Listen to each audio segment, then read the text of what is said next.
خداوند کے زندہ پاک کلام میں سے استثنا کی کتاب اس کا 25 باب، اگر لوگوں میں کسی طرح کا جھگڑا ہو اور وہ عدالت میں آئیں تاکہ قاضی ان کا انصاف کریں تو وہ صادق کو بے گناہ ٹھہرائیں اور شریر پر فتویٰ دیں، اور اگر وہ شریر پیٹنے کے لائق نکلے تو قاضی اسے زمین پر لٹوا کر اپنی آنکھوں کے سامنے اس کی شرارت کے مطابق اسے گن گن کر کوڑے لگوائیں۔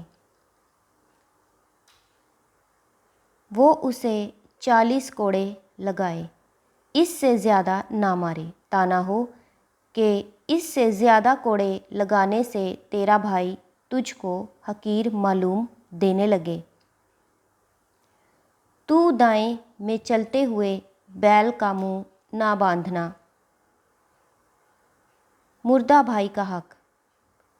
اگر کئی بھائی مل کر ساتھ رہتے ہوں اور ایک ان میں سے بے اولاد مر جائے تو اس مرحوم کی بیوی کی کسی اجنبی سے بیاہ نہ کرے، بلکہ اس کے شوہر کا بھائی اس کے پاس جا کر اسے اپنی بیوی بنا لے، اور شوہر کے بھائی کا جو حق ہے وہ اس کے ساتھ ادا کرے، اور اس عورت کے جو پہلا بچہ ہو وہ اس آدمی کے مرحوم بھائی کے نام کا کہلائے، تاکہ اس کا نام اسرائیل میں سے مٹ نہ جائے۔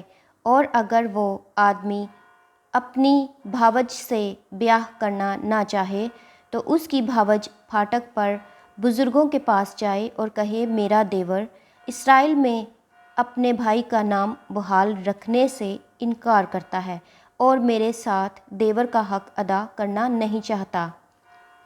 تب اس کے شہر کے بزرگ اس آدمی کو بلوا کر اسے سمجھائیں، اور اگر وہ اپنی بات پر قائم رہے اور کہے کہ مجھ کو اس سے بیاہ کرنا منظور نہیں، تو اس کی بھاوج بزرگوں کے سامنے اس کے پاس جا کر اس کے پاؤں سے جوتی اتارے اور اس کے منہ پر تھوک دے، اور یہ کہے کہ جو آدمی اپنے بھائی کا گھر آباد نہ کرے اس سے ایسا ہی کیا جائے گا۔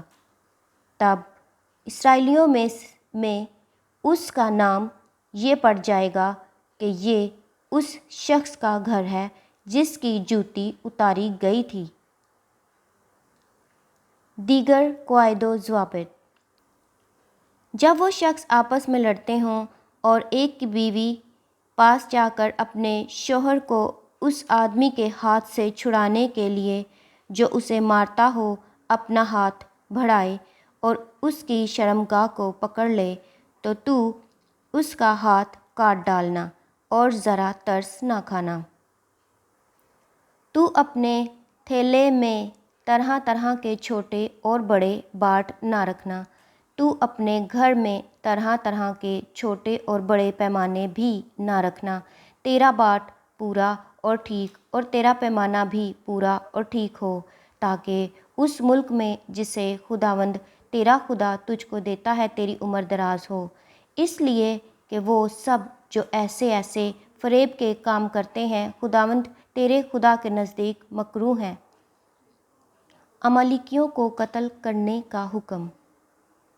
یاد رکھنا کہ جب تم مصر سے نکل کر آ رہے تھے تو راستہ میں عمالیکیوں نے تیرے ساتھ کیا کیا، کیونکہ وہ راستہ میں تیرے مقابل آئے، اور گو تو تھکا ماندہ تھا تو بھی انہوں نے ان کو جو کمزور اور سب سے پیچھے تھے مارا، اور ان کو خدا کا خوف نہ آیا۔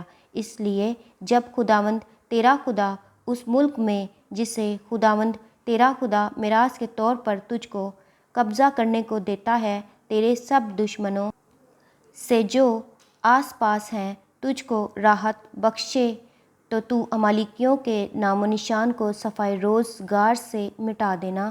تو اس بات کو نہ بھولنا۔